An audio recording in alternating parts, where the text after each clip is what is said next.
Hola, soy Carlo. El día que mis propios hijos me dejaron en este asilo, me quitaron las llaves de mi casa con una sonrisa. La misma casa que construí con mis propias manos, ladrillo por ladrillo, pensando en el futuro de ellos, no en mi soledad. Dicen que la sangre es más espesa que el agua, pero ese día aprendí que para algunos el dinero es más espeso que la sangre y que el amor de un padre. Fue un silencio helado, un acto tan cruel que se sintió como si me borraran de mi propia vida sin decir una sola palabra. ¿Alguna vez te has sentido invisible para las personas que más deberías importar? Antes de contarte el momento exacto en que escuché a mi hija Laura decirle a su hermano que mi sillón favorito quedaría perfecto en su sala de estar, como si yo ya estuviera muerto. Comenta aquí desde qué parte del mundo me estás escuchando y suscríbete al canal. Créeme, no querrás perderte lo que sucede cuando un padre, al que creen pobre y acabado, decide que su dignidad vale mucho más que el apellido que les dio. Todo comenzó de una manera tan sutil, con la excusa de una pequeña caída que tuve en el jardín. «Es solo por un tiempo, papá», me dijo Marcos, mi hijo, sin poder mirarme a los ojos, «para que te cuiden bien mientras nosotros organizamos todo para tu comodidad». La palabra comodidad sonó falsa, vacía, un eco en la casa que de repente se sentía ajena. Me subieron al coche con una pequeña maleta, como si fuera a un viaje de fin de semana. Durante el trayecto, Laura no paraba de hablar de sus planes de remodelar su cocina, de lo caro que estaba todo, mientras Marcos conducía con los nudillos blancos, apretando el volante. Yo miraba por la ventana, viendo pasar los árboles y las calles de mi barrio, sintiendo un nudo en la garganta que no me dejaba hablar. No era tristeza, era una confusión profunda.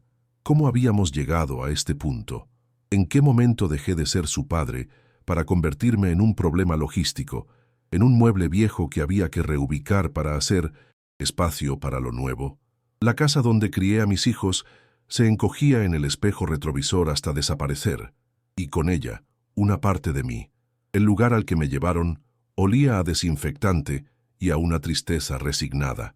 Lo llamaban residencia, pero yo sabía exactamente lo que era. Un depósito de vidas olvidadas.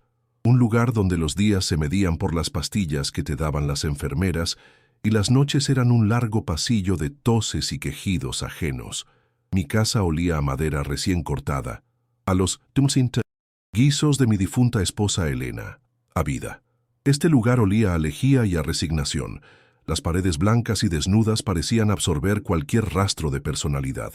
Ya no era Carlo, el hombre que construyó su propio hogar, el padre que enseñó a sus hijos a andar en bicicleta en ese mismo patio.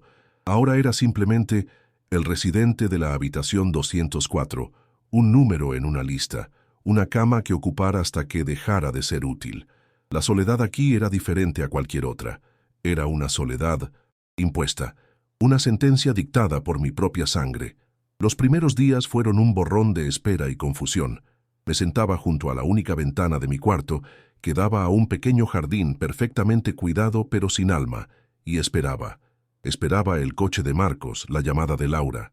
Me habían prometido que vendrían al día siguiente, que solo era para que me adaptara, pero el mañana se convirtió en una semana, y la única voz que escuchaba era la de las auxiliares preguntándome si ya había tomado mis medicamentos. Vi a otros ancianos en la misma situación, con la mirada perdida en la puerta, esperando una visita que nunca llegaba. El silencio de mis hijos era más ruidoso que cualquier grito. Era un silencio que me decía, sin palabras, que mi capítulo en sus vidas ya se había cerrado y que yo era solo un epílogo incómodo. Cuando finalmente sonó el teléfono de la sala común y una enfermera me llamó, mi corazón dio un vuelco. Era Marcos. Su voz sonaba apurada, distante. «¿Cómo estás?» «Papá, ¿te están tratando bien?» Las preguntas eran mecánicas, un guión aprendido. No esperó mi respuesta para ir al grano. «Oye, papá, Laura y yo estuvimos ordenando un poco en casa y no encontramos los títulos de propiedad. ¿Recuerdas en qué caja fuerte los guardaste? Es para tener todo en orden». No preguntó si extrañaba mi sillón, si dormía bien o si me sentía solo. Preguntó por un papel. En ese instante sentí un frío que no tenía nada que ver con el aire acondicionado del lugar. Comprendí que mi casa ya no era mi casa, sino la casa, un activo a gestionar y yo, un obstáculo para sus planes. En el bolsillo de la única chaqueta que me dejaron traer, guardaba un pequeño pájaro de madera que yo mismo tallé para Elena hacía más de 40 años. Era suave al tacto, gastado por el paso del tiempo y por sus manos. Todas las noches lo sacaba y lo sostenía con fuerza, como si en esa pequeña pieza de madera estuviera contenida toda nuestra vida juntos. Recordaba su sonrisa cuando se lo di, cómo lo puso en su mesita de noche y dijo que la protegería de las pesadillas. Ahora era mi único ancla a la realidad, a quien yo era antes de convertirme en una carga. Mientras mis hijos se preocupaban por escrituras y muebles, yo me aferraba a un trozo de madera que valía más que toda la casa, porque contenía el único tesoro que ellos nunca podrían quitarme: mis recuerdos. Una tarde, sin previo aviso, aparecieron. Laura traía una canasta de frutas genérica, de esas que se compran por compromiso. Marcos evitaba mi mirada, inspeccionando las grietas del techo como si fueran la cosa más interesante del mundo. La conversación fue forzada, llena de excusas sobre el trabajo, los niños, el tráfico. Se sentía como una visita de trámite, y lo era. Después de unos minutos de charla vacía, Laura sacó una carpeta de su bolso. «Papá, necesitamos que nos firmes esto», dijo con una sonrisa que no le llegaba a los ojos. «Es solo un poder para que podamos administrar tus cuentas y pagar las facturas de la casa desde fuera, para que no tengas que preocuparte por nada». La palabra administrar sonó como una sentencia. Miré los papeles. Eran varias hojas llenas de jerga legal que apenas podía entender. Sentí un nudo en el estómago. «¿Por qué necesitan esto? Yo puedo encargarme de mis cosas», dije, aunque mi voz sonó más débil de lo que pretendía. «Es más fácil así, papá. Confía en nosotros», respondió Marcos, poniendo una mano en mi hombro. Su tacto se sintió pesado, controlador. Me pasaron un bolígrafo. Por un momento dudé. Miré sus caras buscando un rastro de la honestidad que les enseñé, pero solo vi impaciencia y una determinación fría. Firmé. Sentí como si mi nombre, mi voluntad, se disolviera en la tinta. Les estaba entregando el control no solo de mi dinero, sino de mi vida, y lo hice porque una parte de mí todavía quería creer desesperadamente que mis hijos me amaban. Apenas puse el bolígrafo sobre la mesa, se levantaron. «Bueno, papá, tenemos que irnos». «Mucho trabajo», dijo Laura, guardando la carpeta en su bolso con una rapidez sospechosa. Me dieron un beso rápido en la mejilla, un gesto tan vacío como sus promesas, y se fueron. La puerta se cerró detrás de ellos y el silencio que dejaron era aplastante.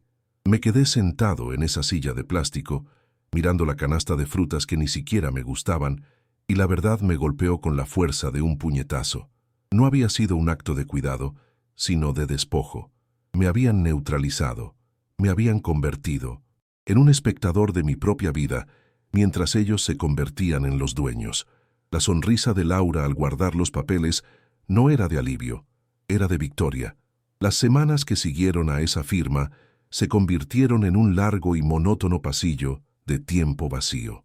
Los días se mezclaban unos con otros, marcados solo por el cambio de turno de las enfermeras y el sabor insípido de la comida. Mis hijos no llamaron, no vinieron. Era como si, al obtener mi firma, yo hubiera dejado de existir por completo. El poder notarial no era para cuidarme, sino para borrarme legalmente de mi propia vida. Comencé a observar a los otros residentes con más atención. Veía en sus ojos la misma espera, la misma resignación. Hombres y mujeres que, como yo, habían construido familias, trabajado duro y que ahora estaban reducidos a una rutina de pastillas y silencios. Me preguntaba cuántos de ellos también habían firmado un papel, creyendo en una promesa de amor filial que resultó ser una trampa bien calculada.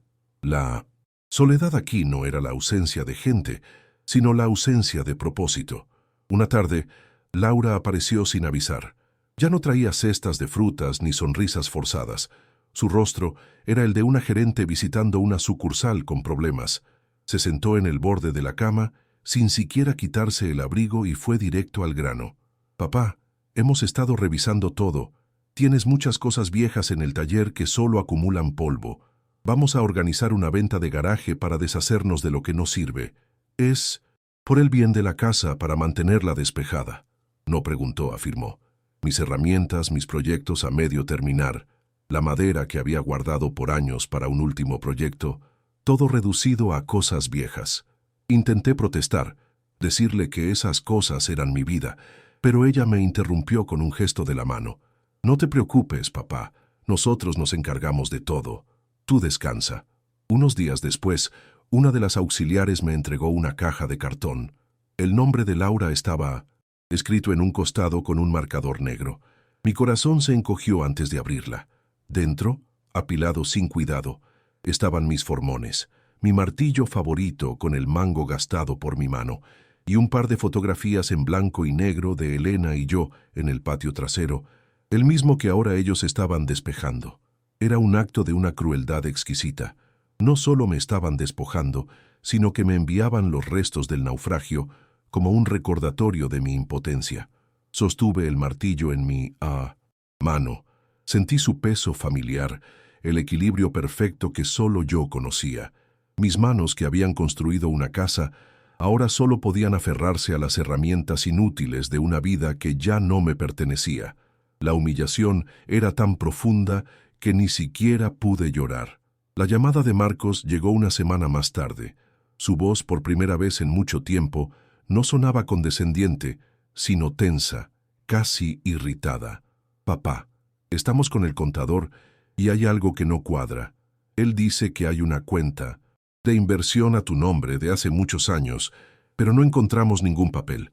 ¿Sabes de qué te hablo? Me quedé en silencio por un momento. La pregunta me tomó por sorpresa. Intenté hacer memoria, desempolvando rincones de mi mente que no había visitado en décadas. Y entonces un recuerdo vago, como una vieja fotografía descolorida, comenzó a tomar forma. Unas acciones que compré en los años 80, un consejo de un viejo amigo del trabajo, algo que había guardado como un pequeño secreto, un por si acaso para Elena. No recuerdo nada de eso, hijo, mentí, y por primera vez sentí que una pequeña pieza del tablero de juego volvía a mi control. Volvieron juntos el siguiente fin de semana. Esta vez, la atmósfera estaba cargada de una urgencia mal disimulada. Ya no había excusas sobre el trabajo o los niños. Vinieron con un propósito claro. «Papá, tienes que hacer memoria», insistió Marcos, paseándose por mi pequeña habitación como un animal enjaulado. «El abogado dice que esas acciones podrían valer bastante hoy en día. Es tu dinero. Necesitamos localizarlo para administrarlo bien». Laura, mientras tanto, abría el pequeño armario donde guardaba mi ropa, revisando los bolsillos de mis chaquetas. Me sentí invadido, violado en el único espacio que me quedaba. Me trataban como a un viejo mapa del tesoro que se negaba a revelar su secreto, no como a su padre. Observé su búsqueda frenética con una calma helada. La desesperación en sus ojos me daba una extraña y amarga satisfacción. El recuerdo se volvió nítido en mi mente mientras ellos revolvían mis pocas pertenencias. Recordé perfectamente. Compré esas acciones con un dinero extra que gané en un proyecto. No se lo conté a nadie, ni siquiera a Elena al principio. Quería que fuera una sorpresa para nuestro aniversario de bodas de oro, un viaje a Italia, su sueño. Pero ella se fue antes. El certificado de las acciones lo guardé en el lugar más seguro que se me ocurrió. Dentro de su libro favorito, una vieja edición de 100 años de soledad, que ella leía una y otra vez. Lo puse entre las páginas que hablaban del amor eterno y la familia. Sabía que mis hijos nunca abrirían ese libro. Para ellos, era solo otro objeto viejo acumulando polvo. En ese instante, tomé una decisión. Ese secreto era mío. Era lo único que no me habían podido quitar. Salieron de mi habitación tan abruptamente como entraron, dejando un rastro de desorden y frustración. «Es inútil. Su memoria ya no es lo que era», le escuché decir a Laura en el pasillo, en un susurro que pretendía que yo no oyera. «Quizás deberíamos pedir una evaluación médica para que un tutor legal se encargue de todo. Sería más rápido». La amenaza era clara. Si no cooperaba, me declararían incompetente. Pero sus palabras ya no me herían, solo alimentaban mi resolución. Mientras la puerta se cerraba, oí a Marcos responder: «No puede ser una fortuna, pero todo suma. Seguiré buscando en la casa. Debe estar en algún cajón olvidado». Se equivocaba. No, estaba en un cajón. Estaba en un lugar que su codicia nunca podría encontrar, protegido por el amor y la literatura. Por primera vez en meses, sonreí. La partida aún no había terminado. Después de su visita, un silencio diferente se instaló en mi habitación. Ya no era el silencio del abandono, sino el de la estrategia. Me sentía como un viejo general en su tienda de campaña, estudiando un mapa que solo él podía leer. Mis hijos creían que la batalla había terminado, que solo era cuestión de tiempo para que encontraran su botín, pero no entendían que el verdadero tesoro no estaba en un papel, sino en el tiempo que me habían regalado. Tiempo para pensar, para recordar y, sobre todo, para planificar. Cada día que pasaba, su desesperación crecía y mi calma se hacía más fuerte. La soledad dejó de ser mi prisión y se convirtió en mi fortaleza. Desde la ventana ya no veía un jardín sin alma, sino un campo de batalla donde yo, el viejo soldado olvidado, estaba a punto de lanzar mi contraofensiva silenciosa. Una de las auxiliares, una joven llamada Marta, era diferente al resto. No me trataba como a un mueble más. Me preguntaba por el pájaro de madera, por mis manos de carpintero.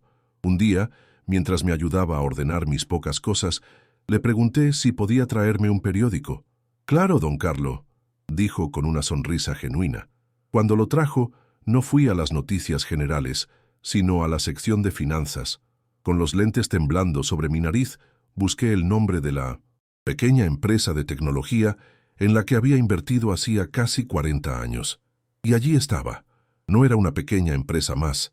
Se había convertido en un gigante tecnológico.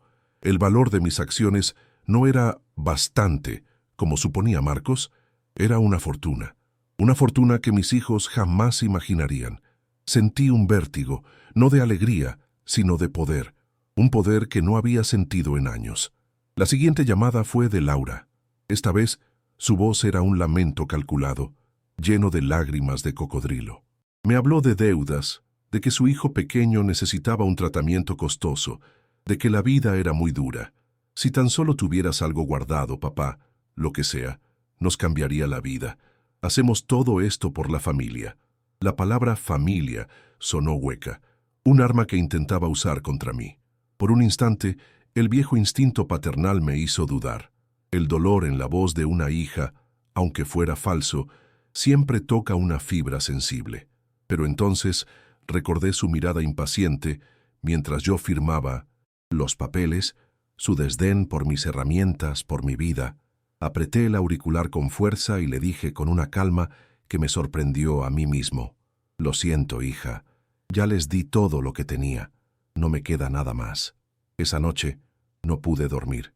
Sostuve el pájaro de madera de Elena en mi mano y los recuerdos me inundaron. Recordé las noches en que nos sentábamos en el porche, soñando con el futuro de nuestros hijos.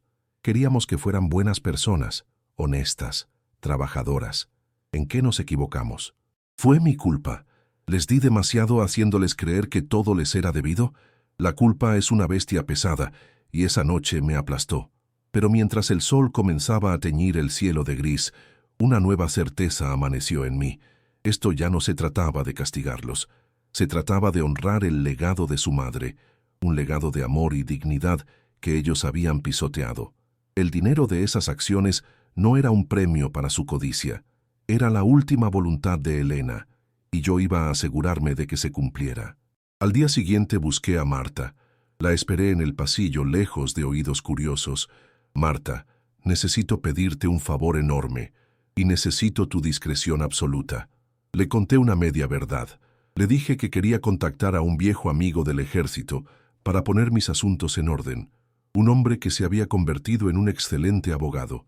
Le di un nombre: Ricardo Salas. No tengo su número, pero sé que su despacho está en la capital. ¿Crees que podrías buscarlo por mí en ese aparato tuyo? Miré a los ojos, intentando transmitirle la urgencia y la confianza que depositaba en ella.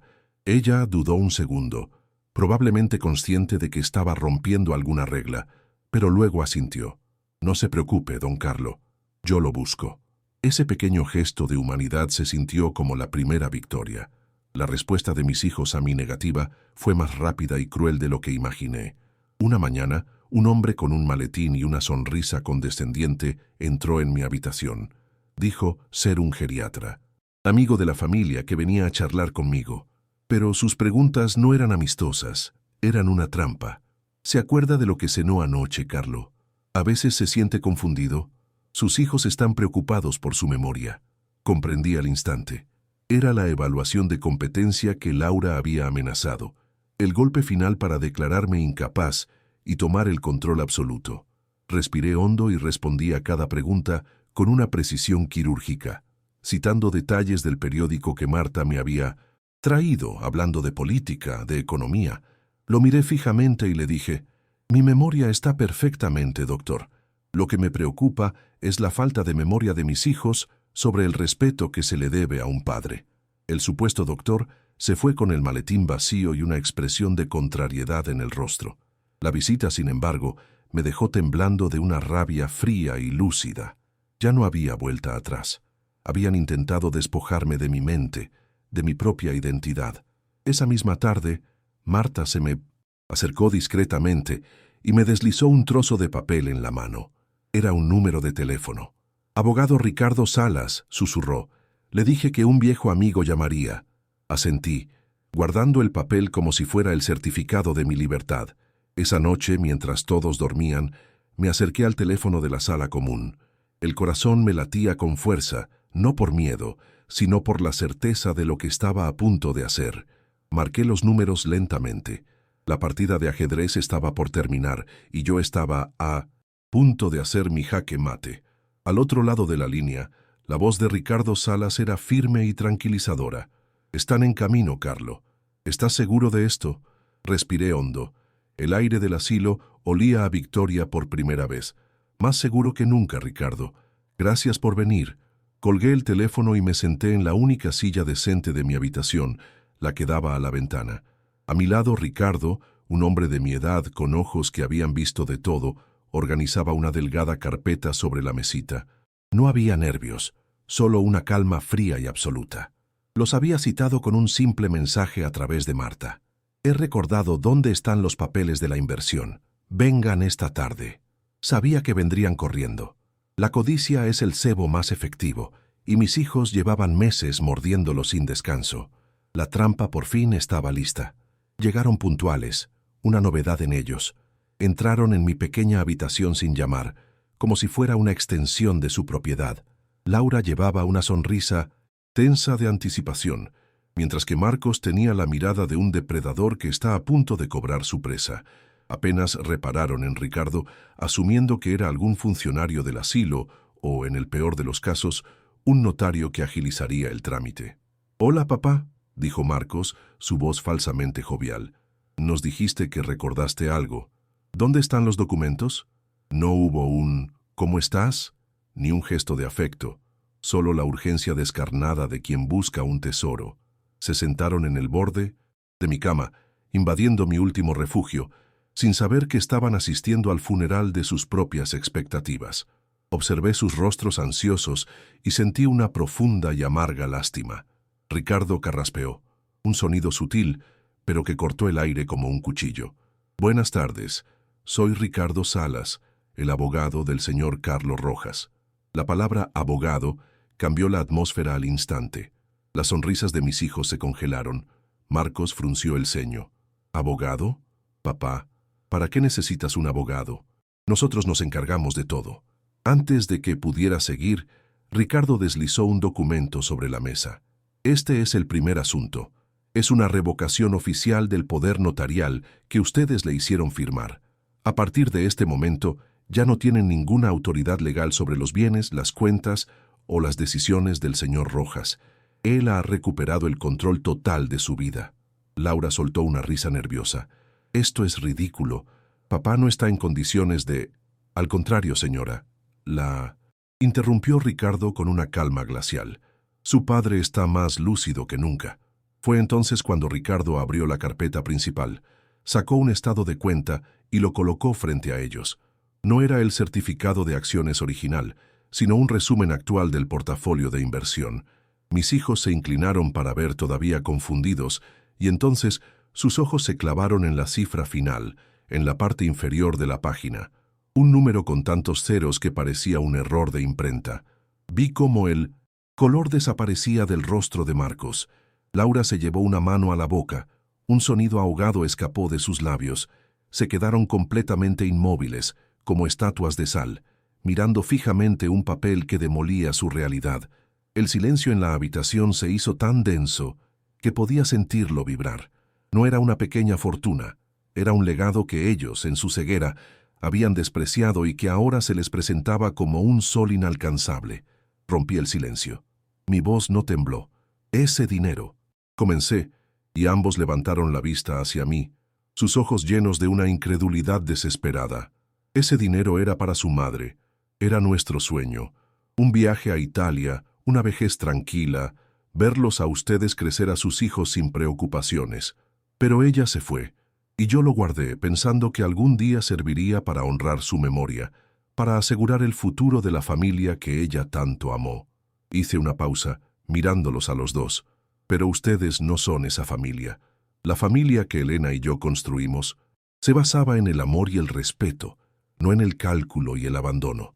Ustedes la deshonraron su casa, sus recuerdos y a mí. Por lo tanto, no tienen derecho a un solo centavo de su sueño. Laura fue la primera en reaccionar. Las lágrimas brotaron de sus ojos, pero no eran de arrepentimiento, sino de pánico. Papá, no puedes hacernos esto. Somos tus hijos. Te queremos. Cometimos errores, lo sé, pero... Marcos se arrodilló a mi lado, un gesto tan falso que me revolvió el estómago. Papá, por favor, perdónanos. No sabíamos, lo arreglaremos. Te sacaremos de aquí hoy mismo, volverás a casa. Pero sus palabras eran huecas, ecos de una avaricia expuesta. Ricardo, sin inmutarse, les entregó otro documento. El señor Rojas ha tomado una decisión final. La totalidad de su fortuna será transferida a un fideicomiso para crear una nueva fundación. Mis hijos lo miraron, sin entender. La Fundación Elena Rojas, dije yo, saboreando cada palabra, dedicada a proporcionar ayuda legal y refugio a ancianos abandonados por sus familias. La comprensión final los golpeó con la brutalidad de un muro de hormigón. El dinero no solo no sería suyo, sino que sería utilizado para ayudar a víctimas de personas como ellos. Fue el jaque mate. Se quedaron sin palabras, sus rostros descompuestos por la rabia y la impotencia. Me levanté de la silla, sintiéndome más alto y fuerte de lo que me había sentido en años. Ricardo los acompañará a la salida. No quiero volver a verlos. Ya no tienen nada que hacer aquí. Señalé la puerta. No grité, no necesité hacerlo. Mi calma era mi poder. Se levantaron como autómatas, con los papeles de la fundación temblando en la mano de Marcos. Mientras salían, Laura se giró una última vez, suplicando con la mirada. Pero yo ya no veía a mi hija, solo veía a una extraña. La puerta se cerró y por primera vez el silencio en mi habitación fue sinónimo de paz. Cuando Ricardo se fue, un silencio profundo y limpio llenó la habitación por primera vez. No era el silencio de la soledad o el abandono, sino el de un capítulo cerrado para siempre. Me quedé mirando la puerta por la que mis hijos habían salido, no con odio, sino con una extraña y vacía calma.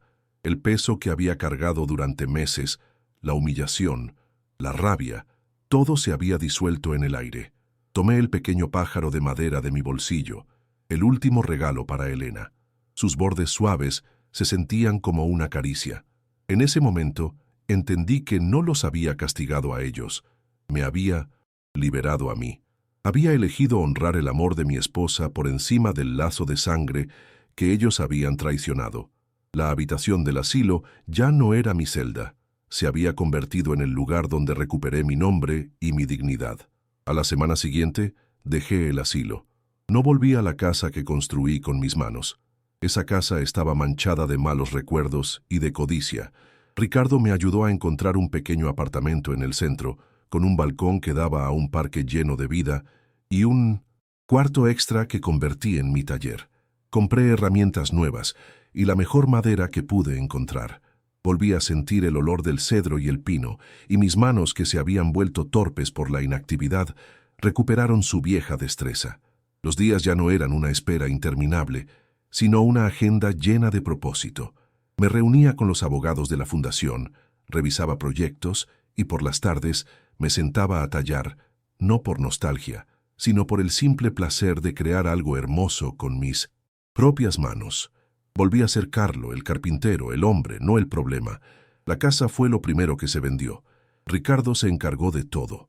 Supe que Marcos y Laura tuvieron que desalojarla en menos de un mes. Habían vivido por encima de sus posibilidades durante años, contando con una herencia que daban por sentada. Sin la casa como garantía y con sus finanzas expuestas, sus castillos de naipes se derrumbaron. Tuvieron que vender sus coches caros y mudarse a lugares mucho más modestos. Tundays. Noticia de la fundación y del desheredo se esparció por nuestro viejo círculo de conocidos como un incendio. La humillación pública fue quizás un castigo más duro que la pérdida del dinero.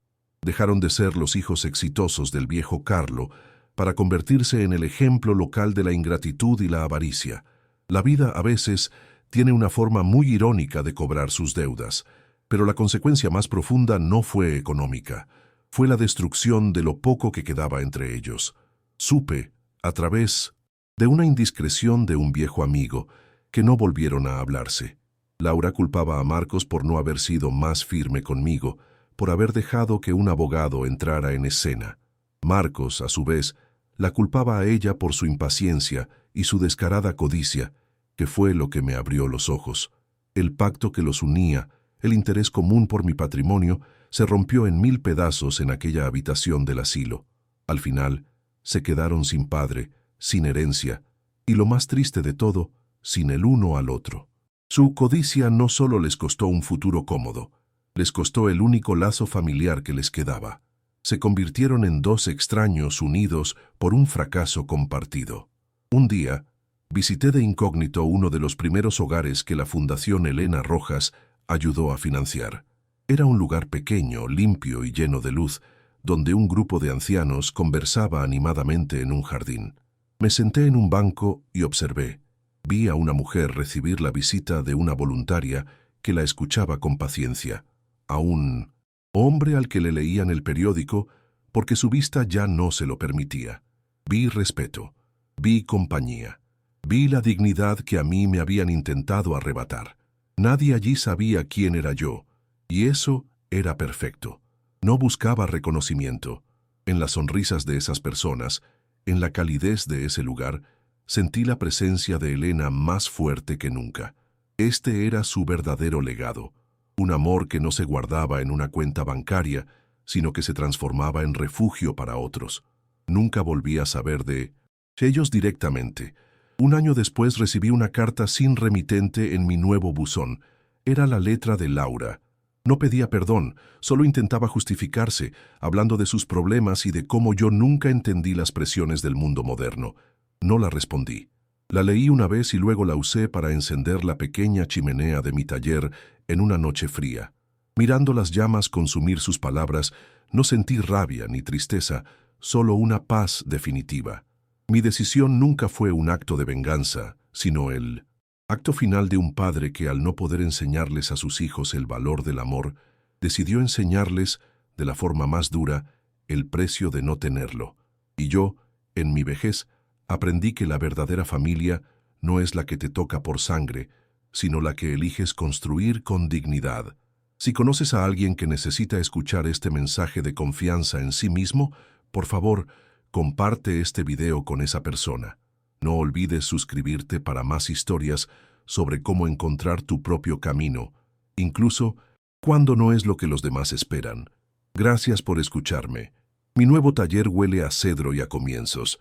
Es un espacio pequeño, pero cada centímetro es mío, ganado no con dinero, sino con una decisión.